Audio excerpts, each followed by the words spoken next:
अस्सलामुअलैकुम। आज इस टॉपिक से हम रिलेटेड बात करने जा रहे हैं, that is episiotomy, also known as perineotomy. सबसे पहले बात करते हैं डेफिनेशन की। तो ये एक सर्जिकल इंसिजन होता है जो कि दिया जाता है ऑन द पेरिनियम। इस इंसिजन से क्या होगा, वल्वल आउटलेट का जो हमारे पास डायमीटर है वो बढ़ जाएगा। इसकी वजह से हमें हेल्प होगी कि जो फीटस की डिलीवरी है वो ईजिली हो जाए। सो WHO की इंडिकेशन क्या है फॉर एपिजियोटमी? सबसे पहले फीटल डिस्ट्रेस, फीटल कॉम्प्रोमाइज होने के चांस हो तो हम एपिजियोटमी देते हैं। Number 2 is complicated vaginal delivery, that is a breech delivery, जिसमें हमारे पास क्या होता है कि जो हमारे पास presenting part of the foetus होता है दैट आर बुटक्स।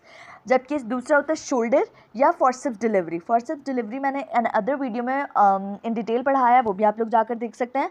देन बात करें अदर इंडिकेशन से, that include lower genital tract scarring, जिसमें हमारे पास जो फीमेल का लोअर जेनाइटल ट्रैक्ट है उसमें पुअरली हील्ड स्कार्स हो 3 to 4 डिग्री के।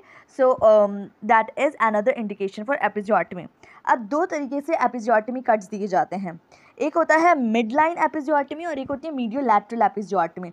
मिड लाइन एक स्ट्रेटली होता है from the fourchette towards the anus, जबकि मीडियो लैटरल जो होता है वो at an angle of about 60 degree दिया जाता है।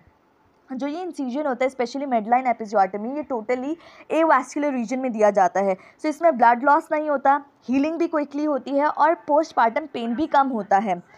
जबकि अगर बात की जाए मीडियो लैटरल एपिजियोटमी की, सो ये हमारे पास एक एंगल पर दिया जाता है जिसमें हमारे पास ब्लड लॉस होने के ज़्यादा चांसेस होते हैं। ब्लड लॉस होगा, हीलिंग भी हमारे पास डिलेड होगी और ज़्यादा पेन होगा पोस्टपार्टम।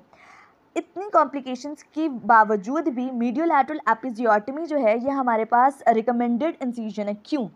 क्योंकि जब मिड लाइन बिल्कुल स्ट्रेट दिया जाता है ना, तो उसमें बहुत ज़्यादा चांसेस होते हैं कि हमारे पास एनल स्फिंक्टर को ट्रॉमा हो जाए, जिसकी वजह से बाद में मदर को कंप्लेन हो ऑफ एनल इनकॉन्टिनेंस। सो उस चीज़ को प्रिवेंट करने के लिए मीडियो लैटरल एपिजियोटमी करते हैं, क्योंकि इसमें एनल स्फिंक्टर डैमेज के चांस बहुत कम होते हैं।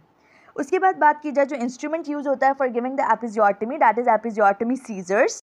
एपिजियोटमी सीजर एक मेटालिक इंस्ट्रूमेंट है जिसमें ब्लंट राउंडेड एंड होता है at one side and a angle tip at another side. अब बात करते हैं कॉम्प्लिकेशन की, तो उसमें आ जाती है short term complication and then long term complication. Short term complication में तो इनिशियली जैसे पेन होगा, देन हैमरेज हो सकता है, हिमेटोमा हो सकता है, और अगर पोस्ट ऑपरेटिवली भी उसका ध्यान ना रखा जाए तो हो सकता है इन्फेक्शन के चांस हो कि बैक्टीरियल इन्फेक्शन डेवलप हो जाए। बट लॉन्ग टर्म कॉम्प्लिकेशन जैसे कि मैंने आपको बताया था, अगर स्फिंक्टर्स डैमेज हो जाए तो फीकल इनकॉन्टिनेंस हो सकती है, यूरिनरी इनकॉन्टिनेंस हो सकती है और डिस्पेरोनिया होगा।